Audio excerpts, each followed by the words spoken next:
Hi, it's me again. How are you, legends? My name is Tilly Moore, and this is Love is a Battlefield, the Domestic Violence Podcast, episode 34. And today we're talking about PTSD from DV. Yet another topic I've been putting off for a year. I've been recording this for over a year now. Yay, celebration. Psh. But it's hard to tell because at one stage I deleted a bunch of episodes and reposted them. So I don't know if I have the date of the original episode in there. Who cares? Anyway, let's get going. So, PTSD from DV. Such a heavy topic, hence putting it off. I like to usually go on tangents and just basically reesateesa my way through it. As you know, I've been talking about my experiences with DV from one main offender who went to prison, but also other not so nice people I've dated or known in my life, and other examples. And then we also talk about topics and educate about what, the writing and research says about different topics. But this is one I've put off because it's close to home. Actually, there's one I've been putting off a lot. The other one I've been putting off is its effect on children. Now, in DV courses, they warn all the women in there that next week we're going to be talking about this. We're going to have tissues. And you just think, what? And then, yeah, it's heavy. And that one is a very personal thing for me. So I haven't even brought that one up yet. Haven't talked about that. Not sure if I can. I mean, it's common sense, it goes without saying, but maybe I will do it. But I'm going to end up crying again. Oh, drama. I don't want to, but yeah, that one's too heavy. But this one, close to home, but something that needs to be discussed and also normalized. And the whole point of me doing this is so you know you're not alone, you're not crazy, you're not mad, and it's not your fault. So I thought I'll go on the internet and look at actual stuff rather than just running my mouth. And I mean, of course, I'm going to run my mouth and tell you about myself and all my experiences and everything. But also, I've got to start with actual facts off the internet rather than just making crap up. What's that saying? So 76% of statistics are made up. And 76% is obviously made up because that's part of the joke. All right. So according to Psych Central, can you experience PTSD from domestic violence? Yes. Yes. Yes, you can. Yes. They used to just say it was for war veterans, and they get a lot of funding, a lot of money, a lot of things from that. Actually, that has been a bit of a interesting observation. An ex of mine is a veteran, not that one that went to prison, but another one that did bad things. And I have also worked for recruiting in defense. And I'm very aware that as part of the recruitment, they have to sign a form saying we're aware of the risk about, you know, what we might have to do if we deploy overseas to war and that, and the risks of PTSD and everything, and you being killed and all the things. They have to sign that. And then before each deployment, they also have to sign another form. And then to see the amount of money, funding, free cleaners, free this, free that, everything they get, and also treated like heroes compared to my PTSD. By the way, I have PTSD from DV, where I had no informed consent. If I had met someone to start dating them and they handed me a form and said, look, I just want you to say, like, these are the risks to dating me. You might die. I might kill you. I might abuse you. You might get PTSD. Are you going to sign it? Now, with defense, there is quite a good money they can get from deployments and stuff. So it's a risk they take to, get a house deposit or whatever is going on in their life. But it's an informed risk that you're going to war, the risk, it's not going to be happy and pleasant. And that's a risk you decide with your family and yourself, like what if you want to take it or not. And then you get PTSD, but because it's a workplace injury, you get lots of payout and money, and rightfully so. But then there's me, us who got PTSD, and we had no informed consent. Like I had already gone through and had trauma from previous things. And I was not going to go through that again. I was determined. I vetted them. I've explained this before. I've got people to interview them. I was not going to. So if I got that form, I would not have signed it. I would have walked out. Because for that stage of my life, no, I'm not risking going through any traumatic event. It's not for me. So there is a bit of envy there for me in that they get treated like heroes given all the financial compensation when they knew the risks, whereas we were never told the risk. We thought this person, it's normal. I mean, you can get married. People get married all the time. People get in relationships all the time. So I'm doing what's normal. I'm vetting them myself. I'm doing all these things. I'm going into a relationship.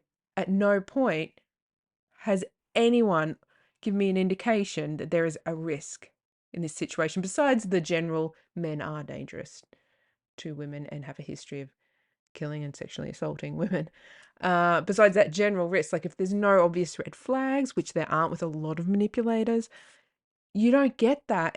So for people who knew there was a risk and then they get treated like, wow, you're such a hero, I can't believe you did that, which is great. Like we need defense, we need to protect all our countries and citizens so that, no horrific things happen. Like, because what is happening in the world right now is absolutely horrific. And I've talked about that in previous episodes, and my heart goes out to them and prayers go out to the people like suffering horrible things. So I'm not downplaying defense forces or getting into that whole conversation. It's just the different ways people with PTSD are treated in society, and women who survive like domestic violence are treated like it's our problem, it's our fault because of that whole. Well, what I used to think when I was young, I thought DV came from two people having an argument that got out of control. I didn't realize it was a very unhinged, mentally unwell person who is calculated, cunning, manipulative, and set to destroy them. Like they're the devil. Like I didn't know that it was this very unhinged criminal person coming for a victim. I didn't know that the victim could do nothing, say nothing, and still absolutely suffer and be abused relentlessly by this person. And now that we're all slowly getting aware of that, but society's taking a while to catch up. And so, DV, there's this shame, and you're not a hero, and you don't get any benefits from the government or big payouts or pensions or anything, or free cleaners or gold cards or white cards, or there's some cards in Australia you can get where you get free medical, free everything, like free. Yeah, lots of things. They get to go to theme parks and for free and stuff. I don't know. Like, I just know that the movie tickets, there's a lot of benefits. And like, I understand it, but when you're in a position where you're suffering the same, but I have to go to work while suffering, whereas they get to be looked after. We both have PTSD. Theirs was something they voluntarily went into. Yes, I voluntarily went into a relationship, but so did like what 90% of people were married back in the day. Like it's a relationship. It's not war. So yeah, there's just this weird feeling there. But I'm definitely not minimizing any veterans' experiences, and that I think they should definitely get all that. It's just hard when you are suffering the same and you have PTSD and you have to force yourself to go to work and get an income because you can't get any help or any benefits, kind of thing, because yours was done to you and you have to be ashamed and keep quiet. And it's and there's people out there who still think like it's your fault. Like there's the different perspectives, that's all. Anyway, so according to psychcentral.com, any traumatic event involving a threat to your safety, such as car accident or natural disaster, can lead to PTSD. Not everyone who experiences a traumatic event will develop PTSD. An estimated 70% of adults in the United States will experience a traumatic event at least once in their lifetime, but only about 20% will develop PTSD. Well, some of us have had multiple traumatic events. I don't know about that stat. That's isn't that making you feel a bit crap if you have PTSD? It's like, well, 70% have trauma, but only 20% of you can't handle it. That's literally what I'm reading into that. Like, can we just dismiss that sentence? Because Like, where do they get that? Because for me personally, I've had multiple, like, I'm not going to list them all, but multiple traumas. Multiple traumas where there are people who have PTSD from just experiencing one of those. And I have, I don't know, but 5, 6, like major traumatic events that have happened. It's not a competition. And I'm not saying that, oh my gosh, I sound like such a PD. Like, I sound like I have borderline personality disorder or some kind of attention seeking. More chances like I'm sounding like, oh my gosh, I've gone through 5 traumas. Like, I don't want to sound like that. Like, it's not a competition. Literally, you can have my traumas. Like, I take no pride in the amount of traumas I have. And I just said 5 because I'm not going to sit here going through them, because I have a lot of shame and embarrassment that I have gone through the things I have gone through. Yes, a lot of things were, like, most of the things actually were done to me, but there were situations I found myself in my adult years. So I, there's a lot of embarrassment and shame that all those things have happened to one person. Like, what did I do? What was my part? Like, how did all these things happen to me? So I'm definitely not taking any pride when I say that. In fact, I would love to edit it and delete that I said that I had lots of traumatic things happen in my life. But it's just that sentence saying, oh, 70% of people have one traumatic event, but 20% get PTSD. It's just such a generalization, because I think there are a lot of us who have had multiple traumas. A lot of people have grown up in not happy households as a kid. So that is marked off, like if there's abuse or whatever, like that's marked off as a traumatic event. And then something might happen in their teen years. And then, so there can be a multiple of things. And then they go through a crime, like they're a victim of a major sort of crime as an adult, and it said, oh, that's your thing. But really, they're in that 20% because they've had a history of a lot of other traumas that maybe they don't even recognize are traumas and attribute to that PTSD. So you don't know. So that whole stat, like, why did I even read that? I don't know. I was hoping it was going to make us feel better. And then I read it and I was like, can you not? Anyway, so it goes on to say domestic violence can activate the fight, flight, or freeze response, which can lead to PTSD. Well, no shit.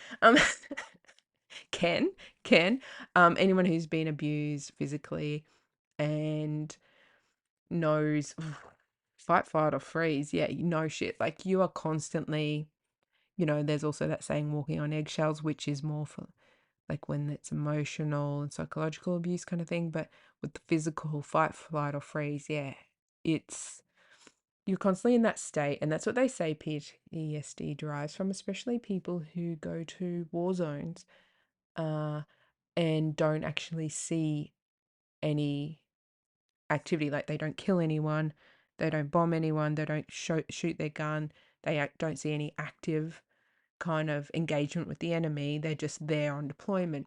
Apparently they can get PTSD because just being there, like Afghanistan, Iraq, somewhere like that, on deployment, their body's in this constant state of fight, flight, or freeze while posted there for that long duration. And so apparently that can contribute to PTSD because of your body being in that state.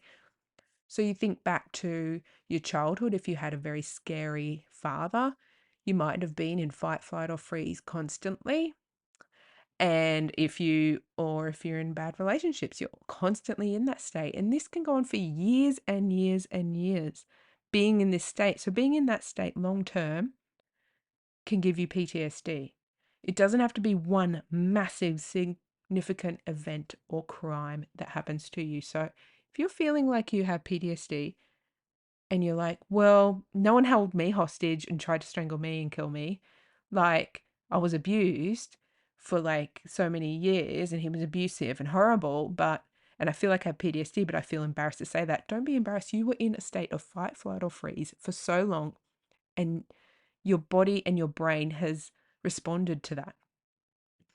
Oh, quickly, just in case you didn't know, fight, flight, or freeze it's a state where, just say someone comes up to you with a knife, your brain instantly, with like adrenaline, switches into this state where it chooses fight, like fight back.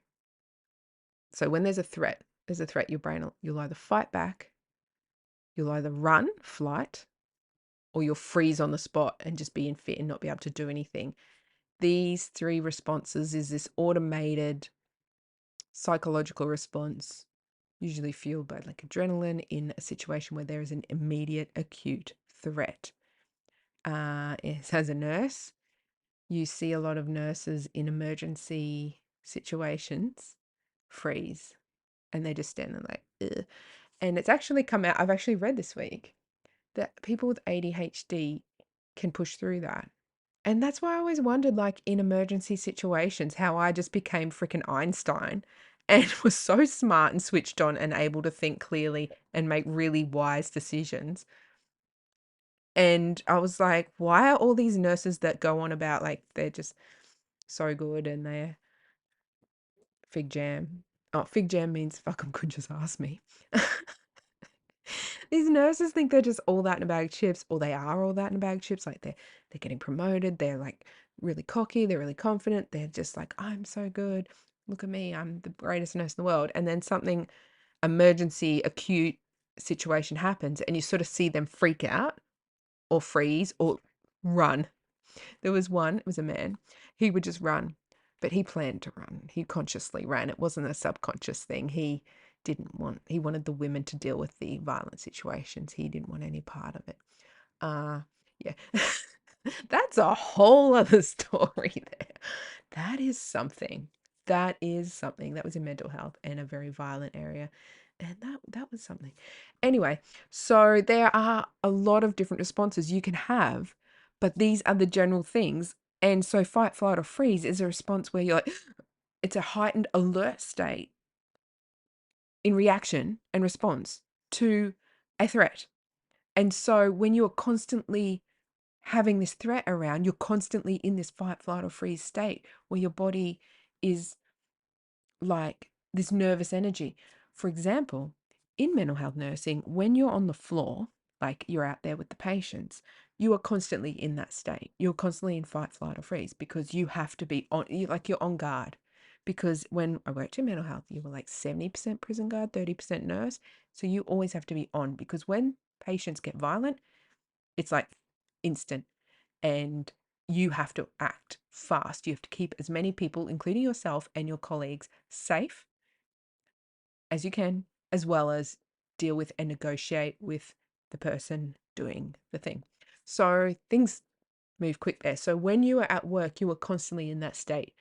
And I remember being out with the patients, like sitting next to them, watching TV with them to try and normalize, when we had finished doing a lot of things for the night and try and sit with them for a few minutes.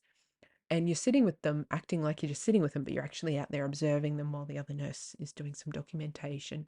And yeah, you're filling out your little observation thing and everything. But you're sitting with them and the TV's on and you've kind of assessed that you feel kind of safe. Like the people who are in intensive care are psych intensive care. Here I am going on a tangent, but I mean, it's pretty juicy, so let's just keep going with it. People in psych intensive care are there because they're a risk to themselves or others. Like a really, really, I mean, everyone admitted to the wards are a risk to themselves or others. So people in psych intensive care unit are a major risk to themselves or others. As in, there's a reason they had to be excluded from the main ward and put in this 4-bed area.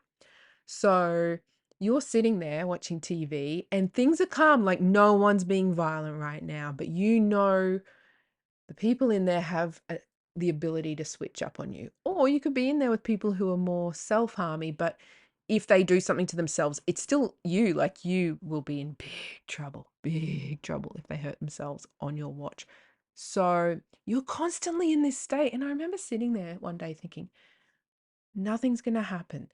These patients are okay. I've assessed that they're okay. I'm safe right now. But you're sitting out there on the floor. You have all that responsibility. I still felt this underlying feeling of that being alert, being on that state of alertness. And I couldn't completely relax. There were some nurses who could fall asleep. They were men. uh, I could be tired as anything, and I was like, I am not falling asleep. It's being a female. It's being a female because being a woman, things can turn, and you don't have the muscle mass or the whole "I'm a man" intimidation to sort of get yourself out of there. So you're always on guard, and so it's being in those situations where you are. in a risky situation where you're constantly in that state, and it does affect you. And there were nurses who left and moved on, and they all came back after so many months and said, I actually have a bit of PTSD from working there because of incidents that happened, witnessing other things that happened, but also because of those things that happen regularly, being in that constant fight, flight, or freeze state. So yeah, it does affect you. It does impact you. So anyway, gonna read on, aren't I? That tangent was brought to you by the letters ADHD. So what's PTSD all about? Well, basically with PTSD, you have triggers that happen. And so having PTSD, how does that affect you? It means that you get triggered and you can't really control it, and it can be embarrassing and not fun. And so we're going to learn about triggers. What are triggers? Triggers are trauma reminders or prompts that activate your sympathetic nervous system response. They usually connect to your trauma in some way, such as a location where DV occurred. When you witness a trigger, you may experience a physical reaction such as a startle response or elevated heart rate. A trauma trigger can cause an elevated reaction, but the same sensory experience might not affect someone without PTSD. Domestic violence triggers can include anything that reminds your brain of the person involved in your trauma. Sounds, breaking glass, slamming doors, or yelling. Yes, men raising their voices. Ladies, you've been through DV. How is a man raising his voice? Like, it is like, oh my gosh, please don't. And you just sit there going, hey, on the inside, and you're like, don't let this come to the outside because you're going to look mad. Just sit there. And you're sitting there going, look, he's angry at that person. Has nothing to do with you. That's over there. It's like 20 meters away. That's nothing to do with you. You're fine. You're fine. And you're just doing that internal talking, like, come on. And you're just telling your brain, come on, brain. It's good. It's nothing to do with you. This is not an attack on you. This person is completely irrelevant. They're just having a little tanty, as men do. No, as some men do. Not all men. And you're fine. You're safe. And you do that. And then you're like, gosh. But some people, obviously, when your PTSD is not good, it comes out. Like you shake and you have to sit on your hands or something. Some people cry or they have to excuse themselves because, the reaction is there. But yeah, men yelling. Anyway, that sounds, smells, cigarette smoke, coffee or cologne, or for some alcohol. Sights, the person's style of clothing, hairstyle, or type of vehicle they drive. Yeah. Okay. So I'm just going to tangent as I do because it's just fun. I love it. I love it. I love hearing like little stories. You probably don't. Anyway, let's just go. Okay. So I had PTSD from a person who did very bad things to my babies. And I like yeah, nearly 2 years later. Yeah, nearly 2 years. Major pause, radio silence. That is not good. That is not professional, but you get what you pay for. $0. I've got to stop saying that. So I had trauma from this person who hurt my babies and a lot of things that happened. It was huge, and I've touched on it a bit, but not too much because it's a lot. Anyway, so I had this thing where for about 2 to 4 years after the finality of this situation, I kept thinking I saw this person. And then I got a job in the city, and my job was right near the central station of that city. And so there were people walking everywhere, and I would be like, and my brain, this is so weird. This was years and years ago. This is before the criminal person. My brain, like I would see this person was bald, like bald on top and had glasses. And so my brain would just see the back of a man's head that was like bald or something. And, not bald. You know how they're just bald on top and they got the hair around the side. Anyway. And my brain would see them and be like, it's them, it's them. And this is so fucked up. In my brain, it would be them. I would see that person's face or head. It was always something to do with their head being bald, and then my brain would fill the gaps in, and it would be them, and I'd be like, that's him, and then I'd like blink, look away, look back, and it's not. It's the person who it actually is. And I told a I don't know who, a counselor or something at the time. And I was like, this is so weird. I keep thinking I'm seeing them and it actually looks like them. And then I do a double take and it's not them. And they said, oh, that's completely normal. That's PTSD. And I was like, it's so weird. When is this going to end? And they said, it is going to end. It'll just take time. And I was like, it's so weird. Because I said, I swear I see them. I'm like doing my thing. I'm not thinking about them at all. Like it was nearly 2 years later or around the 2 year later mark, living my life, not thinking about it. I hadn't thought about them a long time. But then just out of the crowd, I think my subconscious just sees, a feature that was similar to them. And my subconscious brain just says, I guess my brain's like, is that them? And then it tells me, oh, that's them. And then I'm like, I don't know. It was so weird. I swore I saw them. I'm like, that's them. And then I do a double take and it's not. And so every time I had that, I made sure I definitely looked back and saw, yeah, no, it isn't them. I'm just mad. Uh, and it was so weird. I'm like, I think I see them. And then I look back and I have to actually look at their face and see their features, go, no, no, that's not them. And then and then like, and it's literally like weeks or months in between. This wasn't all the time. Like I wasn't losing my mind. It only happened, I don't know. I don't know. It would have been under 50 times, like under 40 times. I don't know. But over years. So it wasn't happening.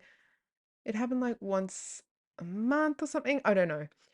It was just randomly not thinking about it. And then I'm like, that's them. And then it wasn't. But then it was them one day. Like literally, I had to walk past this person.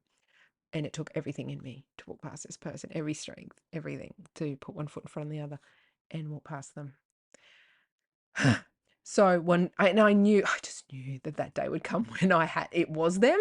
So my brain was like, I'm glad my brain was quite hyper vigilant in warning me. Oh, could that be them? It was so weird, isn't it? The brains are fascinating, how they protect us and they work overtime. Although autoimmune stuff working overtime to protect us when it actually kills people, with, anaphylaxis. That's not it, body. That's a bit too much. That's a bit OTT. Anyway, not diverting that down that track. No, don't worry. That tangent, it's not even good anyway. I mean, let's just get back on track. So I would think I see them and then I was freaking out and I thought, I'm mad. I'm mad. And then I was told, no, that's normal and it will go away. And I was like, will it? And yes, years later, it went away and it never happens. Oh, maybe once a year, but it's because I see someone and they actually do look like that person. Actually, it did happen on Sunday. Right. And the weird thing was I was actually talking about what they'd done to my kids at the time. I talked about it and I looked up and then the back of someone's head in the other side of this room I was in looked like, and the glasses I were wearing and that, and I was like, hey, that could be them. And I was like, come on, we know this. It's not. And I'm like, and then I looked again, I'm like, oh, but that really looks like them. Like, that's the haircut, that's the guy. Like, and then I sort of saw them turn a little bit and I was like, yeah, I know. And I'm like, why would they even be here? I won't tell you where I was. It will take too long. But I was like, why would they even be here? No, it's not. No, don't even look back again. And that's the thing. You don't give energy to these things. You don't buy into it. You don't go, oh, and stress, oh, that's them, oh, that's them. Why they? No, just know, yep, you see someone, they do have similar features. Oh, is that them? No, it's not. Even if it is, whatever. You're not like okay, if it is not whatever, but because if you've gone through DV, that's probably not a safe situation. But yeah, it can happen. And now it's only if they actually look like the person. I'm like, wait, they kind of look like them. It's more chill now. It's like they kind of look like them. It's not, nah, okay, it's all right. But in those first 2 years, I'm telling you,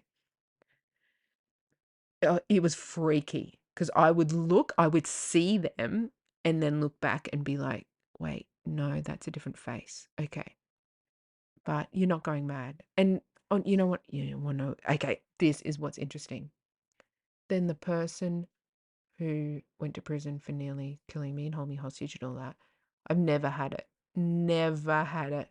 with them. I've never seen anyone in public and thought, oh, that's him. Not once.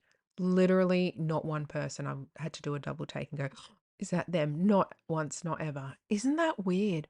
Maybe because he's like a buffhead and I don't know, like if I don't know. And I keep forgetting what he looks like as well, which is fan-effing-tastic. That is bloody brilliant. That is amazing. I love that, and I hope that for you. Like, if you're in something or you've just come out of something, I cannot wait for the day where that happens to you, where you're like, what did they look like again? Whereas the person who hurt my babies, I mean, they hurt my babies. So that's more like deep heart. That's like, someone nearly killing you is like, that's bad. It's traumatic. It's not good. But when it's your babies, that hits on like I can't even explain it. It's a mum thing. Like, it hits deep. So that could be it. That it was like, oh, well, he just tried to kill me. It's just me. The other one was like my baby. So it's like hyper vigilant, So it's probably a bit of that, bit of column A, bit of column B. Also, the other person had that creepy serial killer look, the glasses and the bald sort of head on top and all that. The creepies, I mean, they were a pedophile, and they had that bit of a pedophile look, you know. So, well, now they do in retrospect. Obviously, at the time, I didn't think they did. But, the glasses and the bald head and stuff. So, and because they kind of didn't have any out there features besides that, they could blend easily. So it was easy to sort of get that first person mixed up with other people in crowds. So yeah, that's a fun fact. So if that happens to you, you're not mad, you're not crazy, and it will go away. And it will chill down. It'll just, maybe in years to come, you'll go, that person looks similar. Oh, no, it's not them. But you'll be so chill about it and you'll just be like, oh, similar features. Like I was on Sunday. Oh, similar features. Like, and very similar features. Like, it could have looked like them from behind. But I was chill about it. I was like, no, this happens. Like, sometimes I think I see similar features. It's not them. And, it turned out not to be. And I didn't even look into it. I didn't stress and go, wait for them to turn around, wait for them to turn around. Like I might have in the early days. I was just like, yeah, no, it's not. Whatever. Even if it is, like, mate, I got nothing. I got nothing. Whereas if it's like the one that said, I'm gonna come and kill you, I would have been like, yeah, I can't be in a room with that person. No. Okay. So the other thing is cars. Now I know this happens to no. No. That sounded really Aussie, didn't it? No. Oh no. Sorry. That was really embarrassing. Our accent is so feral, like literally. We sound like a bunch of drunk bogans. I don't know. We sound really weird and yeah and no. It's it's funny.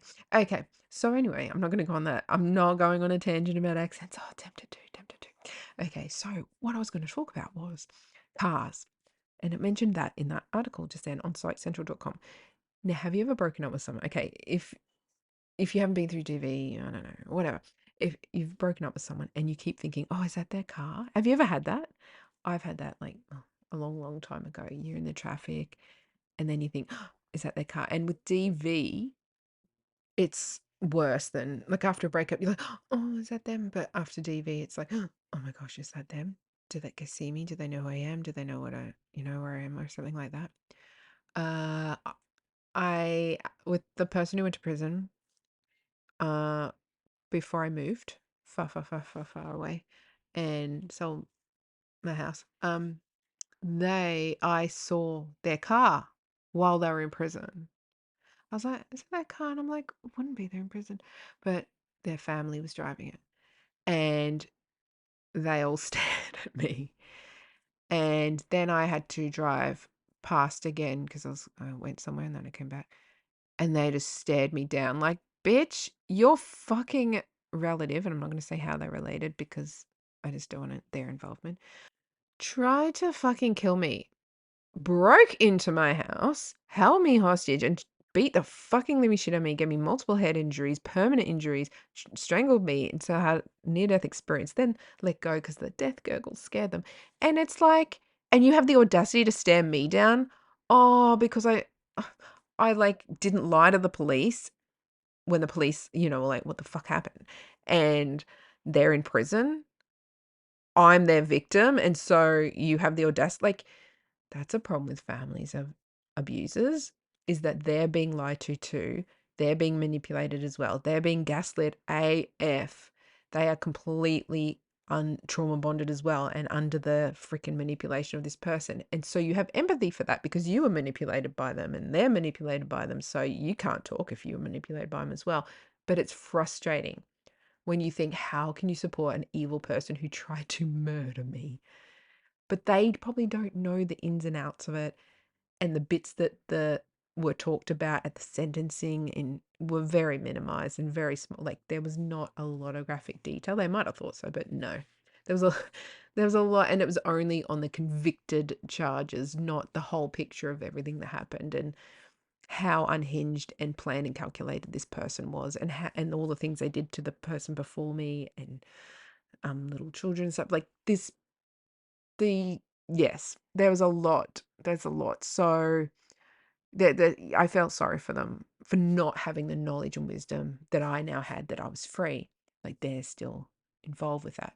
But at the same time, it's horrible when people are like hating you for being nearly killed by the person that they know. Like, dude, I can't help nearly being killed.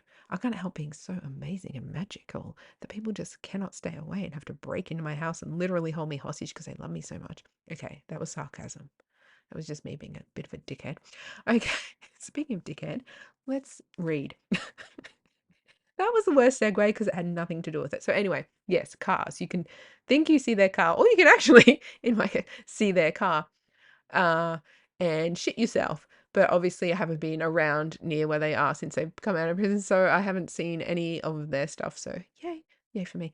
But I have gone through like breakups before where you see cars or cars like that, and it can be like, so that is a trigger. And you just, when you see something and you feel triggered, like a sight, a smell, a sound, like a man yelling or something, be aware that that's going to trigger you. You're going to start feeling weird in your body, a little bit weird in your brain, maybe, and a little bit shaky or something. There's going to be something, and just, it's normal. Considering what you've been through, it's normal. It'll pass, and you're going to be okay. And just don't be embarrassed if you feel a bit weird for a bit. And you kind of get used to managing them. And different things have different responses. Now, when I say trigger, I'm not here like carrying on like a pork chop. I'm not here like screaming and crying and throwing myself on the ground when I'm triggered. No, I just feel a little bit not good. Or like if a man's yelling, I'm just like sitting there like giving the side eye to someone in the room, like, this is not okay. But we manage them as much and as well as we can. And it's in the situations where you really can't manage it and you really can't go to certain places that you have to go, no, I can't work at this place anymore, or I can't attend certain shops or certain things. You've got to know where you don't feel okay to go and not do that. And then people can get on disability when it actually impacts their quality of life. So there. And now that brings us to the symptoms. What are the symptoms of PTSD? Behavioral changes such as aggression or impulsivity. Now, this list, okay, Psych Central has got this list of symptoms from the Department of Veteran Affairs. So it's going to be like men who come back from war, they're angry. But why can women who've been abused for years and years and years not be angry? Because we're women and we're not allowed to show aggression. Only men are allowed to have tantrums and show aggression. Am I right or am I right? Anyway, you might feel this, but society tells you not to show it. Okay, but men who have been to war can be aggressive. Okay, I'm just being bitter and projecting, but I'm allowed to. Like, let's just do it. I mean, we're all safe here. We're all friends. Behavioral changes such as aggression and impulsivity. Emotional issues such as rage or depression. This is so men. Um, I don't know about you. I'm not raging. Oh, no, it's true though. Sorry, I know two women who've been through DV. Right. Okay. This is a good tangent. Get on this train. Choo choo, motherfucker. We're going. We're leaving the station. Sorry about that noise. I was just getting comfy. I know two women. And these women, meeting these women before I've come out and finish this DV relationship with that criminal was so beneficial to my mental health moving forward. They educated me. And you're like, what? Watching them and how they were after DV and how they were with other people made me think, mental note, don't be like that. And it helped me understand that that was a risk. Now, these things are true. See, here I am mocking this list going because it's from veterans, thinking, well, of course it says rage and anger because men with PTSD would obviously have those emotions, whereas women we're told to be quiet and not show anger, or we're psycho bitches. But no, it actually is a symptom. We just try and mask it. But what I learned, mask the fuck out of it, because I saw from the outside what can happen. So these two women, I'm going to tell you about them. One of them had lived where I had lived in an like townhouse estate, like where I had lived years ago. And the other one had I knew them from somewhere else. I'm not going to say where. Both had been through DV. Both projected the living fuck out of it. They were both bitter. They were so angry. So angry. Lots of anger inside. So things would piss them off. The smallest things. So the one that lived in the townhouse estate bullied every neighbor. Every neighbor, including me. But she moved on quickly from me and went harder on everyone else. Like, and I've heard that to this day she continues to bully neighbors and stand over them and create problems. If someone asks permission for something, apparently she'll just say no to be mean, but there's no actual reason why they can't do what they want to do within the facilities or whatever. So, and lots of things. Like this person was so, and she'd call the police on everyone. Everyone. She was so aggressive. And I'd started when I had lived near where she was, I'd started working in mental health and that, and I'd seen that there was just fear in her, and it was coming out as anger and aggression and bullying. And so I tried to talk to her. I think I sent her some messages, said, come over for a cup of tea. We can get to know each other. I extended the hand of friendship after, and this is like after she had called the police on me once. And she had done countless things to so many other neighbors. But I thought, I can just see how scared and she's not well, and maybe she needs a friend. And, being that vulnerable empath, here we go. So I tried, but she declined. She was so scared. And I made sure I invited her to social things with other neighbors, and she would decline everything and have like an excuse. But I wanted her to feel like welcome, because she had this fear response where she felt different and scared, like, like a animal that's caged or something. So, and she had said she'd gone through DV in a message, and when she was explaining something or whatever. And she never apologized for what she did to me, by the way. But and she continued to just be a bully to literally everyone. And I just saw this very hurt person hurting everyone around her because she was so scared. And the whole time I lived there, I never saw any improvement. And to this day, I've heard there is no improvement. And it's really sad. So she taught me, don't be like that. There's a third one. There was another neighbor. Oh, mate, I could have a podcast series on that estate that I used to live in. I could totally have a podcast series on all the hot tea that went on there, all the hot gossip. It was like so, so good. Anyway, this other neighbor, she had been through DV and she was always angry, always angry. But she spoke and she socialized with everyone. She had a chat to everyone. But she was always so angry. She was like, oh, this happened today, and this person pissed me off, and then this, and then this. And look, don't get me wrong. I'm negative Nancy. I am negative Nancy with capital N. Like, I've had to work on that myself. But she was constantly angry, and there was always some big issue, and there was always someone she was fighting. And every conversation, and I thought, and she'd come over smiling, and I thought, no, today's the day she's just going to be good, and there's not going to be anger about anything. She's not going to be angry or aggressive at all today. And then she come out, hi, how are you? Oh, well, bloody hell, blah, blah, blah, blah. She was socializing and she was being kind to us. Oh, and then she got in a fist fight. She got in a fist fight with another neighbor. I think it was a fist fight or a slap fight. Or there was fighting. There was physical fighting involved. Anyway, she had been through DV and she had anger. She could socialize, unlike the other one that just bullied everyone and lashed out.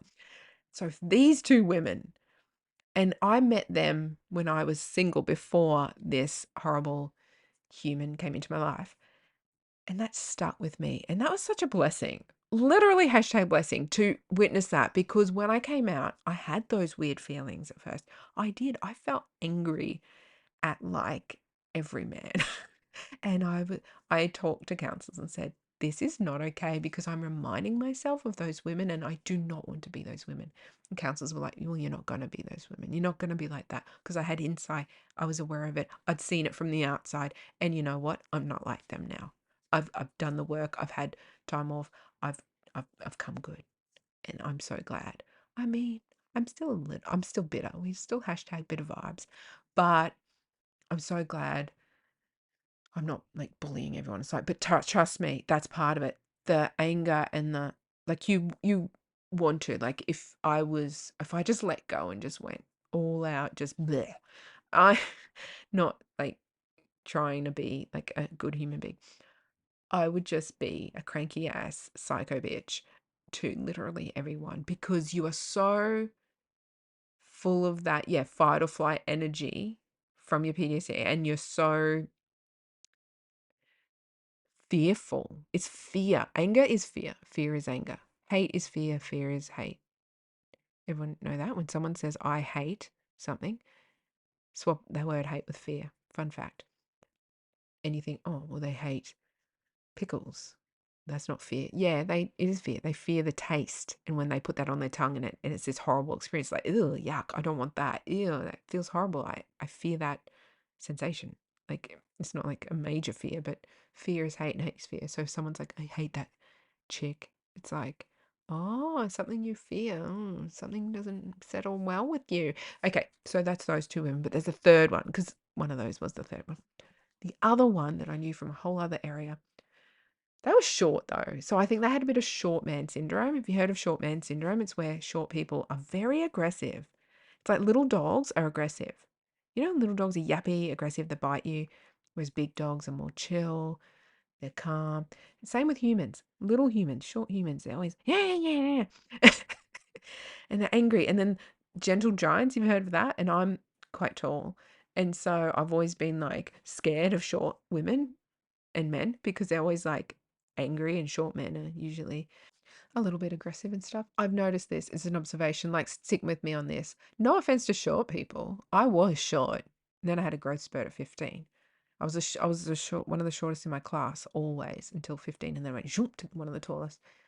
So I've lived the short life, but I was very shy because of situations and at home. And so I was not ever angry. And I think it's just little dogs and little people that they're overcompensating because they think that being tall is some advantage. All we can do is reach a high shelf. Like, we are literally not anything. Maybe they feel intimidated, you know, by taller people. So they're trying to like say, hey, I'm here. Don't hurt me. Maybe it might be that like subconscious kind of, you're bigger, you could hurt me. Well, I'm gonna be angry thing. I don't know. But don't even start me. Like, it's a thing. Type in short man syndrome into the Google. I'm sure something will come up. I'm not the first to say it. But anyway, this person was short. So I thought that might be like some of their anger, because they was just angry at everyone. But they told me they went through DV and it was really bad. And yeah, they talked about it and talked about people around that person and everything. And they were just angry all the time at everyone. And so I made it a point to just love them. Just love them, love them, love them. When I first met them, the first conversation was them biting my head off. And I just had a choice. I had a conscious choice. And I remember consciously thinking, do I react like any other human would? And this is long before what had happened to me. Or do I just be nice? And I thought, you know what? I'm going to try something different. I'm going to be nice. And and you know what? We ended up being friends, really good friends, until my perpetrator convinced them of lies about me. Fun. And I'm assuming them being vulnerable to DV themselves in the past meant they were vulnerable to this very, very good manipulator. So I don't hate them for that. I miss them. I really miss them. But there's love there. Like there's love there because it's like I understand that they've been manipulated by this person to think horrible things. But I still love them, but it's not safe for me to be in their life because they had the contact with that person or with people who know that person. So for my safety and my family's safety, it's not safe to continue that. But it's really sad. Anyway, they were they'd gone through DV and they were just angry, a lot of anger. They were easily triggered. People would talk about them all the time quite negatively around them. They'd say, oh, that person, oh, they're always angry, oh, they're always yelling, or they're always this and that. And I had empathy for the situation because I could kind of see, well, they've gone through XYZ and that. And then when I went through it, that was one of the 3 women that taught me, hey, you don't want people saying those things about you. You don't want that. And what's shitty is my perpetrator went around lying to everyone that I was aggressive. So that didn't help because it's like the image of me was set out there that I was aggressive when I really am not. So yeah, I'm just more goofy and annoying than aggressive. So I'm going to keep reading that list. Cognitive signs such as changes in identity. Oh, yeah. Like, you go through a crisis, go through trauma, they always say, don't cut your bangs. I totally want bangs. Don't you dye your hair, you change the way you dress. It could even be like more into sexuality, sexual identity. It can be so many things. It could, you just, you know how things just shake you up and it just changes who you are. It sets you on this whole different course. That's what that's about. And, how many of us have dyed our hair and done all different things after something, like a breakup or something. So after a trauma, you go through even more of that. Relationship difficulties, yes. Physical symptoms with no apparent medical cause. Uh, I mean, yeah, so there's something called fibromyalgia, and the victim for me of my criminal perpetrator suffers from that. And fibromyalgia is where you get like lots of pain, and it's usually related to like trauma. And there is a book called The Body Never Forgets, and I think it's called that, and it's about trauma and how you get sick physically after trauma, and all these illnesses come after trauma because your body itself goes into fight, flight, or freeze response. Like it goes into a we're under attack response. For me, after the first trauma of the person who hurt my babies, I got diagnosed with several autoimmune diseases in the year following. I had had my thyroid checked my whole life. I had had kids and everything. I was well into life, and I got diagnosed, and my child got diagnosed that same year, the first year. And she was like too young to get diagnosed with thyroid. She was 7 when she first got symptoms and had to start the regular blood test until they had to confirm it. And we both got autoimmune diseases. I got thyroid and Hashimoto's, it's called. And I also got diagnosed with this other spine thing, but that's a whole other story. But yeah, autoimmune disease, because your body goes into like attack, something's wrong, we're under threat, and it just attacks itself because that's not smart, body. You're doing too much.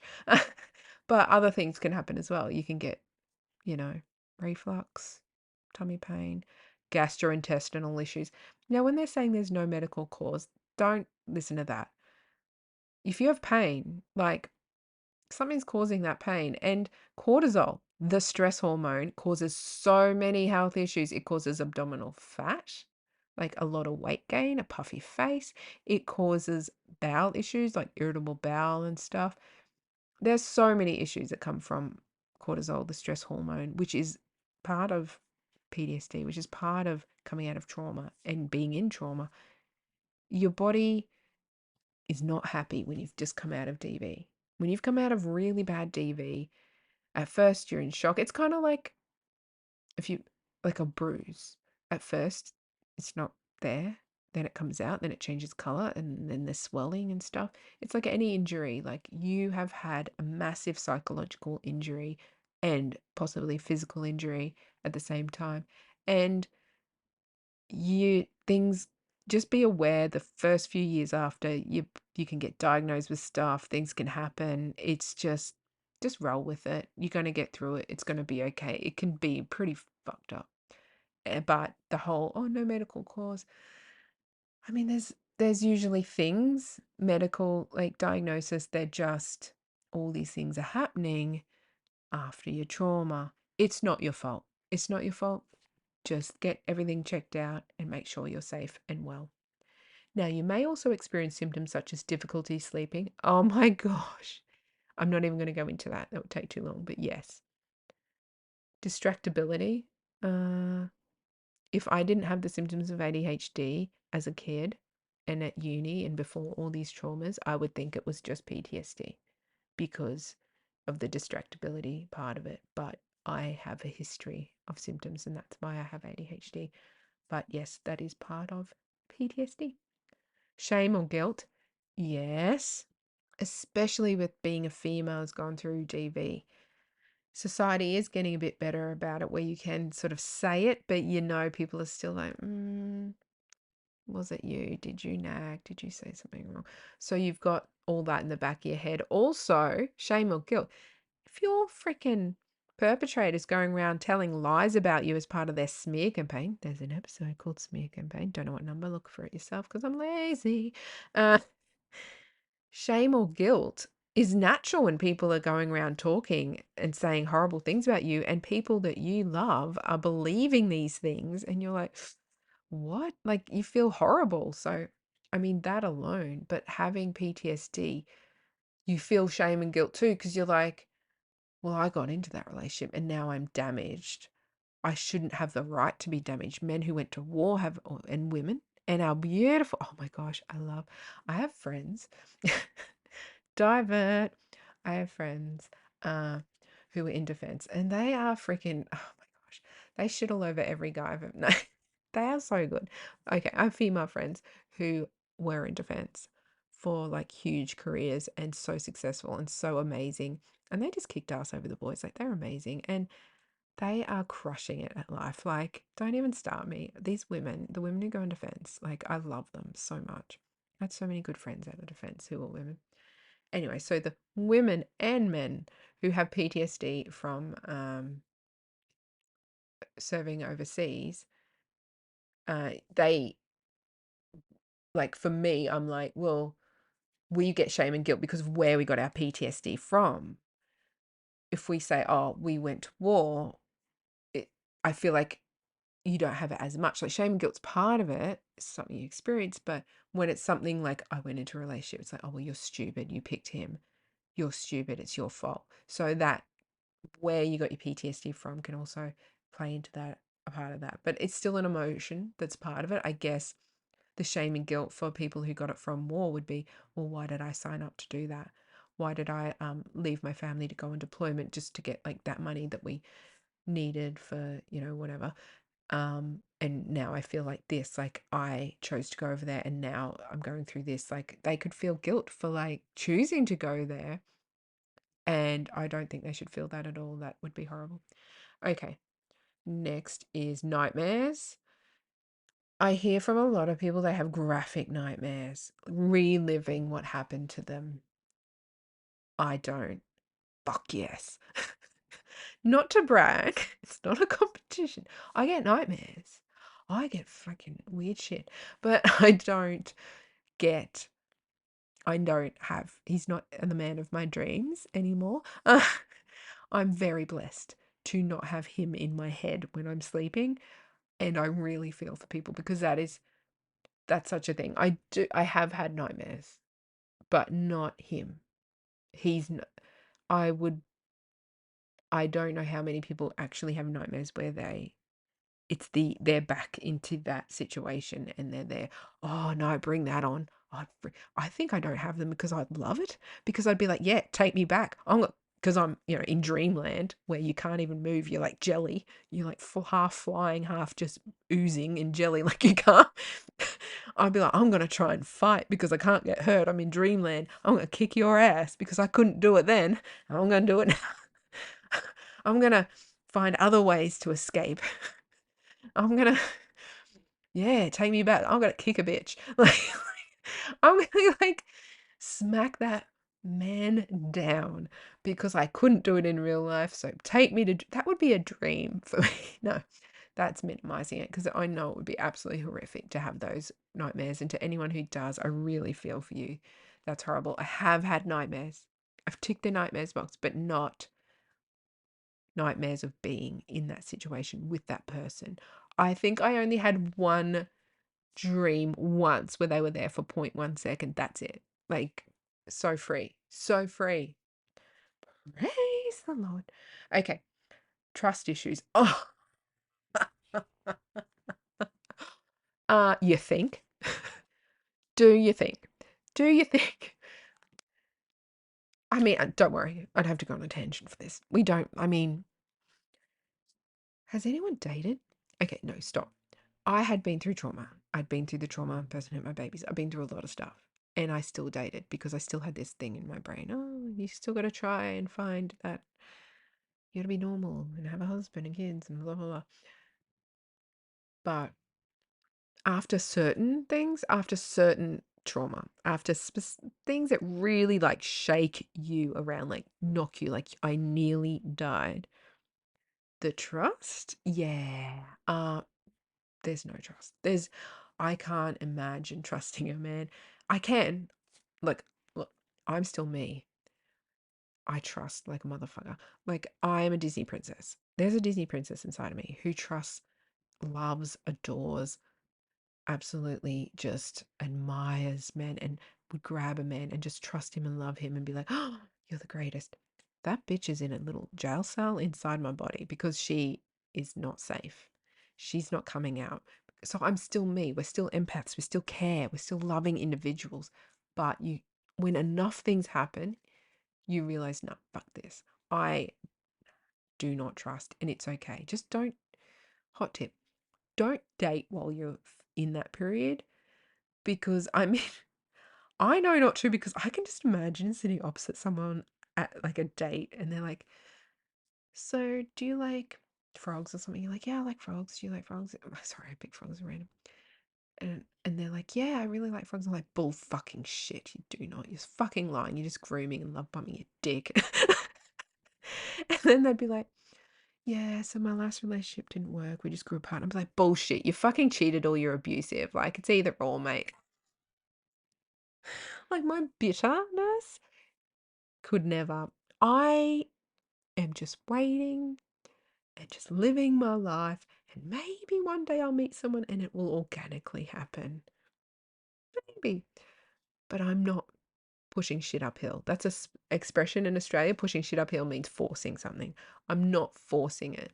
Or there's an expression in Australia where they say, don't force a fart, because it'll be like a poo. Like, you could poo yourself. So don't force a fart. Like, don't force something. I'm not going on dating apps trying to find a person because I would project all over those motherfuckers. I would be like, at my age, if you're single, it's you. You've either cheated or been abusive or both. Like, don't even. Or you're a widow, which is cool, but you love her more than me. Like, I'm too insecure. Like, I can never. I'm going to end up with a widow. Like, literally, they're the least abusive of the bunch. There are so many toxic men out there. Look at my history. How could I trust? How could I trust? Anyway, trusting humans, though, trusting friends and stuff, you lose that as well. I don't trust a bitch. I don't trust anyone. Like, I see through bullshit now. And I have good boundaries that are healthy. And I have beautiful people around me. And people who were really not nice or not trustworthy or lied to my face have been exited. Don't worry, it wasn't just like one little lie. Like there was so much more to it. But yeah, trust. Oh, eh, y- the fact that someone you trusted and you got to know what you thought was very well was actually secretly the devil and secretly evil and secretly plotting to fucking kill you and destroy you when they're saying they love you. The fact that someone so close to you that you trusted can do a complete 180 and actually be like, hi, I'm the devil. You, how are you meant to trust? Like, that's just normal. Uh, PTSD from other things. I don't know. I'm not going to go into it. I don't know. But yeah, trust. Avoidance tendencies. Well, of course we have avoidance because we are avoiding situations or people or things that we believe might trigger us.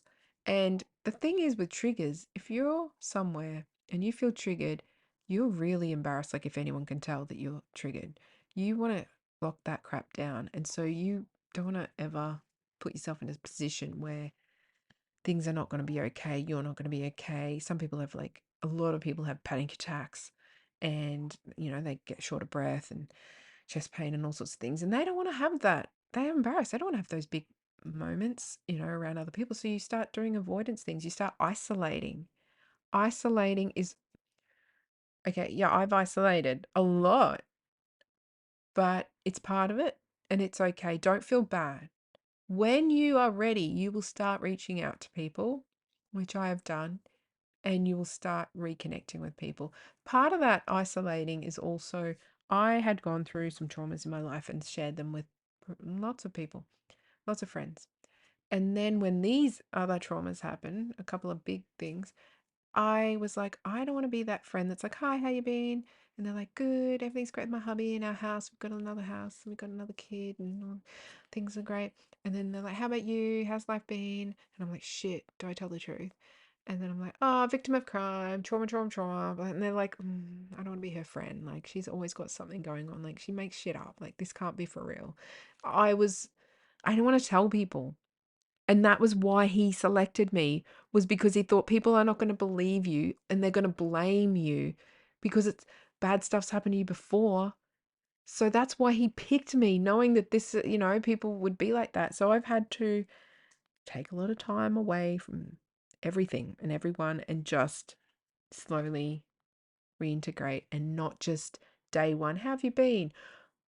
Trauma dump. Try and just hold it back. Hold it back. Don't tell them. And it for me and for you too, if you're an empath, if you're like a genuine real person and you're usually quite honest, it's really hard when someone asks, oh, how's life been? What's been happening for you? To not answer them. Honestly, you feel like a liar. You feel like, so I'm still figuring that out. I just sort of tell people sometimes, or I don't see them at all. So I'm going to say, look, some bad things have happened, but I don't want to be that friend you catch up with after so many years and they just trauma dump. I'm happy to tell you my traumas and things that have happened way down the track, but I'd rather just catch up with you right now and see how you've been and say, I know that sounds weird and like I'm withholding stuff, but I just can imagine if someone I hadn't seen in ages who I know had gone through trauma and stuff before had been like, oh yeah, more traumas had happened. I'd be like, that's the approach I'm taking. Because isolating keeps us safe. It keeps us safe from perceived judgment of others, like what I just described, and from unsafe situations. And because we don't trust people, where it's like you've had, have you turned it off and back on again? You've had a full factory reset. Like it literally knocks you around. Like you are starting life again with this whole new perspective. Rose-colored glasses are off, and you've got to go forward now with this like new life. For me, nearly losing my life, it was like, this is the life that you weren't meant to be living. Like you were meant to die then. And now you're living this life. And for so long it felt like I was invisible and it felt like I'm not meant to be here. And that's why I'm so isolated and no one talks to me and stuff. But I realized it was just a self-protection thing. And slowly I'm sort of coming out of the woodworks and reintegrating into a whole new life with a little bit more wisdom and trust issues. Dissociation.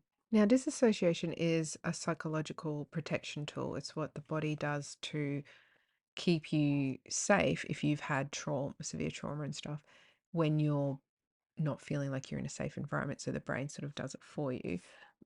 Two examples of that is depersonalization. This involves feeling detached from oneself, as if you're hovering outside of yourself and absorbing, observing your thoughts, emotions, and actions from a distance. Like you feel like you're out of your body and you're just looking at yourself. Derealization. In this type of dissociation, individuals experience a sense that their surroundings are not real or completely foreign to you. Like you just suddenly like, where am I? Why am I here? Like, what is this place? This is not real. And that's just your brain trying to like protect you. When it comes to trauma, the closest I've had to this is in very extreme moments. I think it happened once and then I just suddenly like I don't know what's happening. It was a big emotional, like there was a thing happening. I don't know if I was being abused or condemned or something bad. There was something really, really severe happening, right? Really severe. And then suddenly in my head, I could see like as if I was imagining. So I wasn't like Delulu.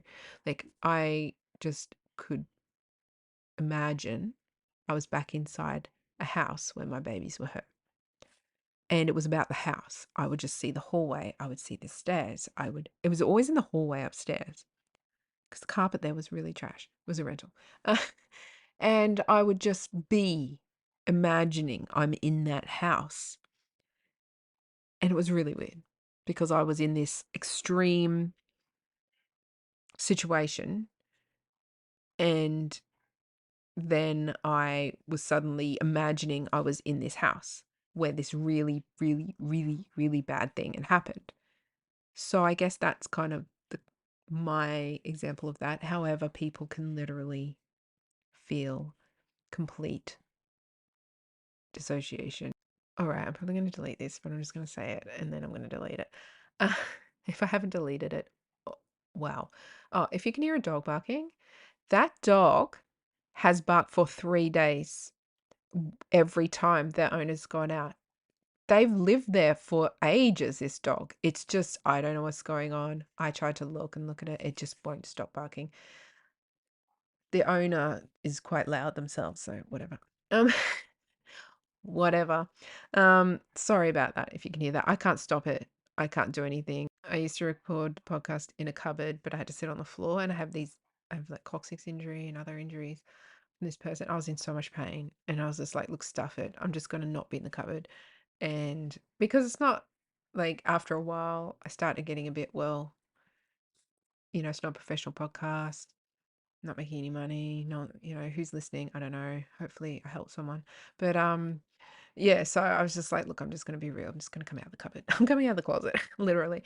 And onto my bed and just if there's noise, we just gotta deal because I am not gonna be in that much pain. I would if it was worth it. Let me work it, put my thing down, flip it and reverse it. So anyway, about dissociation.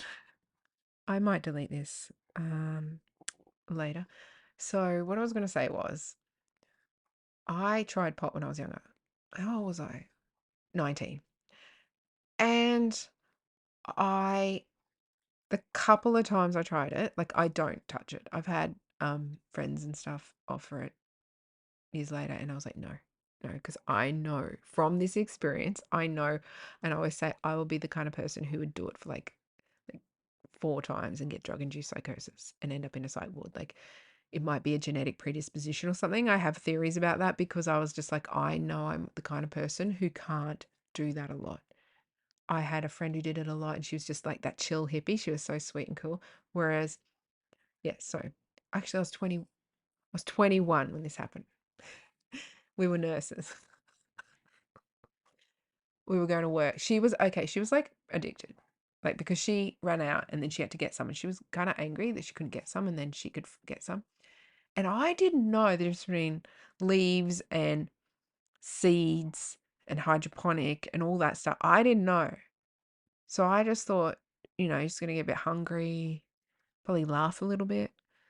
I had one suck, which I believe they call a toke, of whatever she was having. I think she had like a little pipey thing. And she did it all the time, and she was always just so chill. She'd have it, and then she'd just, her eyes, you could tell from her eyes, but she'd just be smiling. She'd be chilling. She's like hippie and cool. And I was like, I'll have one suck. And I've not had it since that day because, oh my gosh, she had the good. I don't know what that was. She was just so chill. I was outside my body. And so that's why when people talk about dissociating, I know what they're talking about because I've done it. But I didn't want to tell you guys because I thought you're gonna think I'm a druggie. But I was 21. I'm not 21 anymore. That was a long time ago. And I, I never used it. I wasn't a user of it. And that's probably why as well. But and it scared me off it for life. And I mean, I would have loved to have been someone who could touch it. I would have loved to be someone who could use it. And, when people offer it to you and just have it and then chill and be like, oh, I feel so high. I would love that. But I guess it's a lucky thing for me that I couldn't. And from that moment on, I was just like, I can't touch this stuff. So anyway, I was outside my body. And I just kept repeating to her, this conversation is not happening. This conversation is not happening. And she's like talking. And then my body is talking back to her. And there's like a conversation going on. And it's like I'm sitting outside myself watching this conversation. It's like I see her mouth move and her being a person in a conversation, and then I feel that my mouth is moving and words are coming out, and then she's responding, and there are two people having a conversation, and it's like I'm just sort of watching it. I'm in my body, but I'm like watching it, like I'm not in this and then I will just, and words are coming out of my mouth, and the conversation's being normal, and I have no control over what's coming out of my mouth. Like, this is some juju shit. Like, this is not okay. And, but it's normal. I'm not being weird. I'm not being out there. I'm not being crazy. It's like, oh, do you like those kind of cars? Kind of just general like that. Oh, yeah, I don't mind them. What do you think of like when people change their hubcaps and get like mag wheels and their chrome and this and that? Just like a normal like conversation about a topic. Oh, blah, blah. It's just normal. I'm acting completely normal. We're talking. And then I'm watching, like I look down, like I can feel my mouth moving. I can see her react, like there's a conversation and I'm hearing what's coming out of my mouth and it's like a conversation and I'm having no cognitive input into this conversation. So now and then I'll just stop and I'll go, this conversation is not happening. This conversation isn't happening. Like I'm not in this conversation. I'm not this conversation is not happening. I just kept saying, and she's like, what? And then I felt so nauseous, so sick. And then, oh my gosh, should I admit this? I went to go to work. We were nurses in a very large hospital in Australia. And we had to go to work. And I was like, look, let's eat something. I'm going to eat as much as I can. I don't know. Water down my blood. I don't know. Like alcohol you eat, you feel better. This is part, I don't know. I'm just going to try and eat. I'm going to try anything. Lots of water, lots of eating. We got to get this stuff out of the system to get to work. We went to KFC. I don't know. We were young. That's what people ate then. And I remember we walked in and I looked up at the screen and the person behind the counter was like, can I help you guys? Or something like that. What can I get you? And I just burst out laughing. Like there was nothing funny. Nothing funny. I just, as soon as she said, can I help you? My brain thought that was the funniest thing I'd ever heard in my life. And I couldn't stop laughing. I was so embarrassed because I'm like, oh, of course I'm laughing on pot. Like, this is so embarrassing. I could not stop. She had to go and order for me. I ate something. The time came, like hours later, I had to go to work. I walked into work thinking one foot in front of the other, one foot in front of the other, one foot. Be a human, be a human. Sit down. How do humans' hands work when they're sitting? How do I sit? What do I do when I'm sitting? I hold this piece of paper. Breathe in. Just breathe. Just look around. Be a person. Like, and it wore off. Don't worry. No one died that night. Everyone was safe. I never touched it since. Like that was, and the fact that that happened to me, and she had the whole thing, like she had so much. I had one suck, one suck. And I didn't have it like super deep because I'm not an experienced smoker or anything. Oh, and it killed my throat like razor blades. I just know from all that. And the fact that it killed my throat with like razor blades and I cough and, she's like, what's wrong with you? I know genetically, predisposition or something, I'm not meant to touch that stuff. And we did have young people who had been smoking pot for only a few months come in to the psych wards with drug-induced psychosis, whereas people had been doing it for years and not had that. And I have this theory there's a genetic predisposition. I mean, it's probably all over the internet. I haven't Googled or researched or anything. I just avoid it. So anyway, that happened. It was not okay. It's one of my rebellious kind of things. Like, I was young, we were nurses. Our nursing uniforms, went back into work and I'm high as a freaking kite. And no, she was really good and she helped me. I wouldn't have gone to work if it wasn't for her. And it wore off and I came good. Luckily. That was so bad and so messed up. But that was what now I know what dissociation feels like. It's you're witnessing your body having a conversation. That's juju, man. Like who was speaking? If I didn't have cognitive input into that conversation, who did? But it was a normal conversation. How was my body on autopilot? Or how come my consciousness was disconnected from the consciousness that was choosing the words to say? Like that's some juju. That doors were being open. Like that was not okay. Like, I don't know. But that is my example of dissociation. And that is some tea. That is like something I haven't told many people. Um, what a day. What a day that was. Now the last few on the list, so we can end this before like 17 hours are up, is startling easily. Oh my gosh, yes. Moodiness and negativity. I'm negative Nancy, and yeah, I guess I am because I have had trauma, a lot going on in my life. Startling easily. It is so funny. It's kind of cute in a way. Like it's funny. I never used to jump much when big sounds happen. Like literally any big sound. So a man yelling, that's a trigger. But a big sound like a sudden I kept trying to make a sudden bang sound. I can be anywhere, like someone drops something in a shop and I jump. Like I physically jump and it's embarrassing because I'll like suddenly be like, and sometimes I'll say quietly, fuck. And they'll be like, oh, sorry, I dropped that. And I'm like, oh, my reaction. Like, yeah, literally any sudden bang, any sudden sound, I'm like, I jump. And it's kind of weird. And it's not associated with the actual trauma. And that's the thing about PTSD. The triggers and things that are happening are not directly associated. Like, oh, was there a big bang when he was abusing you? Well, obviously there were when he was smashing his way through doors and tearing off door handles to come and find me and get to me and literally smashing me in my skull was a bit of a bang.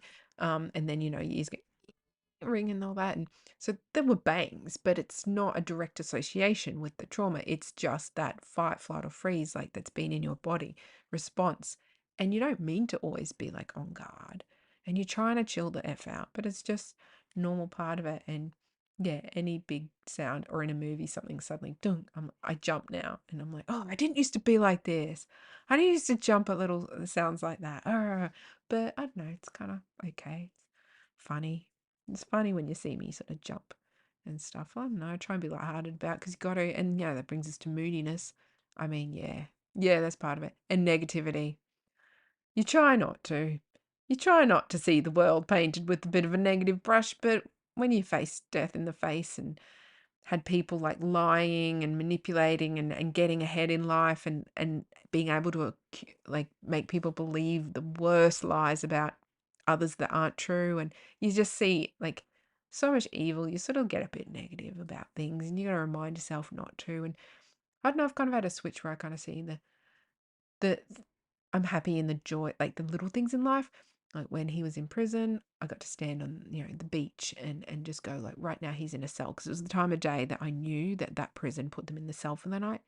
And then like looking up at the stars at night, I'm like, well, he can't do that right now. And maybe, I don't know if they had window or whatever. But, like I could go outside, I could put my feet in the sand, like, and taking joy in those things. Like I can go to the shop and buy something that I want to eat or something. I have freedom, I'm alive. I'm trying to really enjoy the little things in life and find positive in those, because your brain just, it's in this state of just shock still, and it just not control, self-protection. So it wants you to be safe. And so it sees everything as a threat and a negative. So you've got to, and it focuses on all the threats and all the negatives. So you just constantly like in this whole seeing the negative before you can see the positive. So you've got to train yourself and train your brain to look at the positive, like consciously look for the positive, note the positive. Be like, oh, that plant over there, the leaves are really green and shiny. That's so good. It looks so good. Oh, when people say, what a lovely day, I never used to say that. I'd be like, what's wrong with you? I don't know if that's a neurodivergent thing. I'd be like, are you okay? Like, it's just another day. Like, rain is cool too. People, when it's raining, they're like, it's a horrible day. In Australia, it doesn't rain that much. Like, it's not England. Like, it doesn't rain as much as it does in other parts of the world. We literally have droughts.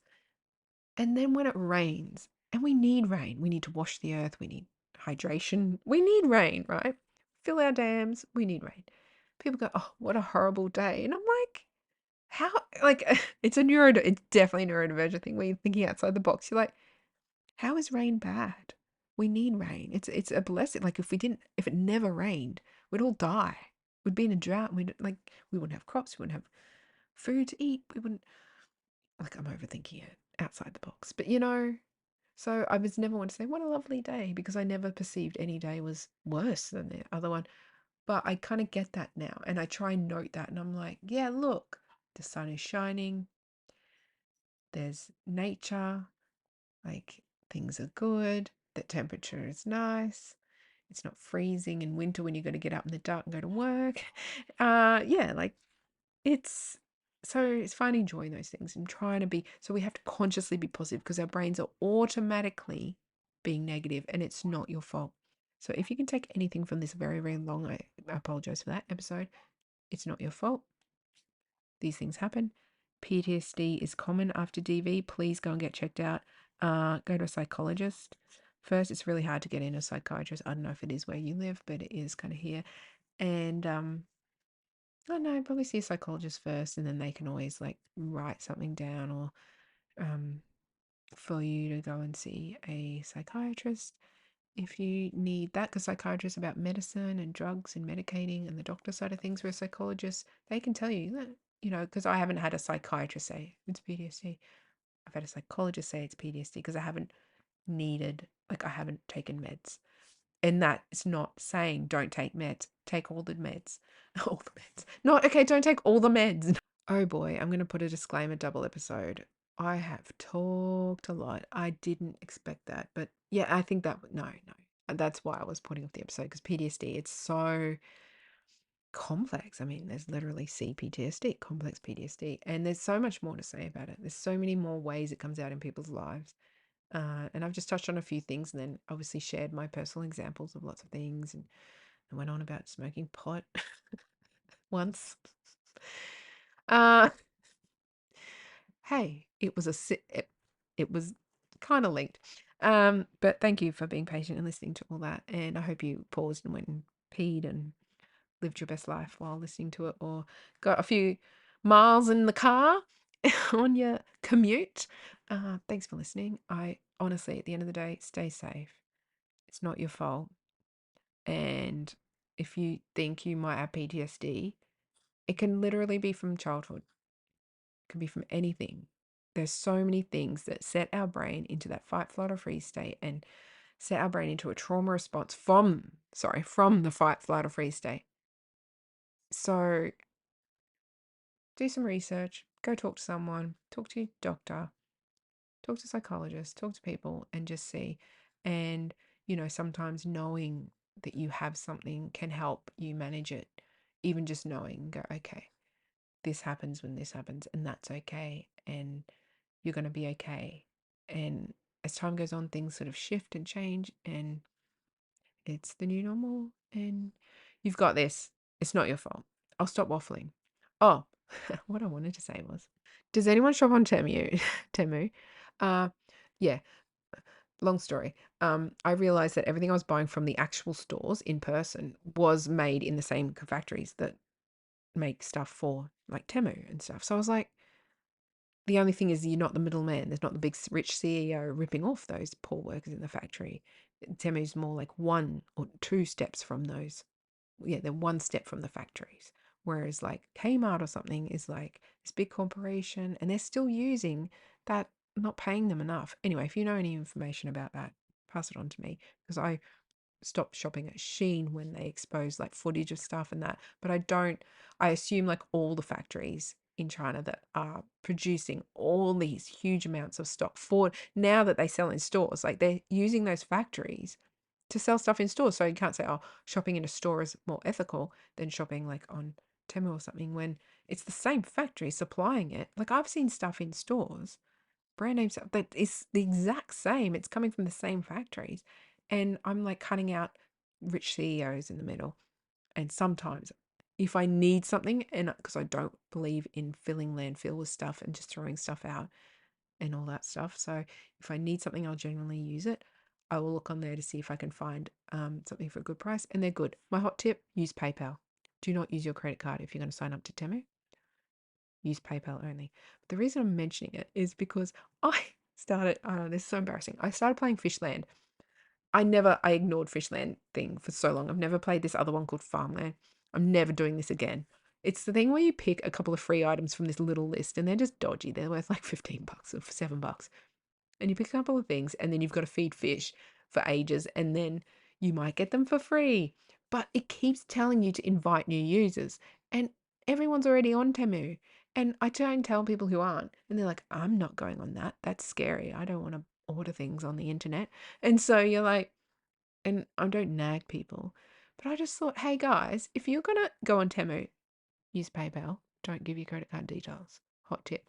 Never had an issue with PayPal. Do you give your address and your name and your email, but don't give your credit card. Use PayPal. But if you're going to join Temu, like, can you put in like when you join? I don't know if you have a referral code as part of joining, or as soon as the screen comes up and it's got the search bar at the top, can you put in my code so I can get like some fish food and feed fish, and then I get this really ugly vest with like flowers on it, which was worth like $15. If I get enough. This is look, I don't make money from the podcast. I don't get money from TikTok because I'm in Australia. I don't get money from any of this stuff. And look, if you happen to go on Temu and you think, look, I'm honestly, if you want to buy anything, buy the chicken bag. I'm in love with my chicken bag. Just even go on Temu and search chicken bag to see what my chicken bag looks like. I got the white one. It's the best. I always get compliments. People are like, oh my gosh, I love your chicken bag. I know they're lying. They're just laughing at me. But it is so good. It holds so much stuff. And it's like it's a chicken that's a bag. I love my chicken bag. It brings me joy and it's an ADHD thing. And you know what? I think, why can't we just have silly things? Why do we have to try and conform? I also have the house bag. It's a bag that looks like a house. I'm a child.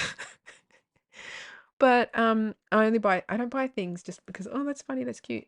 I only buy it if you need it, like literally, because so much plastic. Ever since we've got these cheaper things in Western countries from the beautiful people in China, I really wish they would pay them more and charge us more because things are cheaper than they were in like the 80s and 70s. And before that, people are putting things in landfill because it's cheaper to replace something rather than fixing it. And because things are so fragile now, and it's so sad that this is happening and the world we live in right now. But I actually tried to stop, like, I tried to never ever buy things off this page. And I felt guilty when I did buy my chicken bag.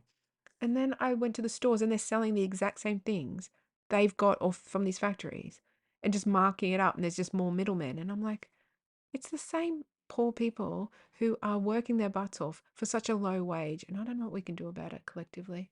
I don't really have a voice. I don't know. But if you do go on Temu, I'll put my I'm gonna this is shameless. Like I'm such a I'm one of those scummy people. Um I'm going to put my code in the show notes, which is like you go into details, like you go the episode and it has details. I'm going to be like, please.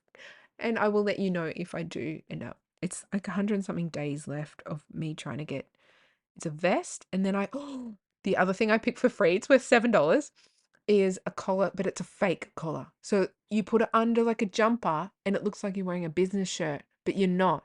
I think it was $6 actually. It's worth. And if I get enough fish food, I can get that for free. And I'm going to wear this collar under like a jumper. So it looks like, oh yeah, she's got a long sleeve like business shirt on in winter, but really it's a fake collar. I think that is so slay and so good. And I actually have shirts with fake collars stitched into them, and I've used them for every job interview I've ever gone for. So I was like, yes, I will wear this with, and I know the jumper I'm going to wear it with already. So good, so cheap, but I didn't need it, so I haven't like ordered it, but I get it for free. Anyway, I'm going to stop talking because poor you listening to me like, please put in my TEMU code.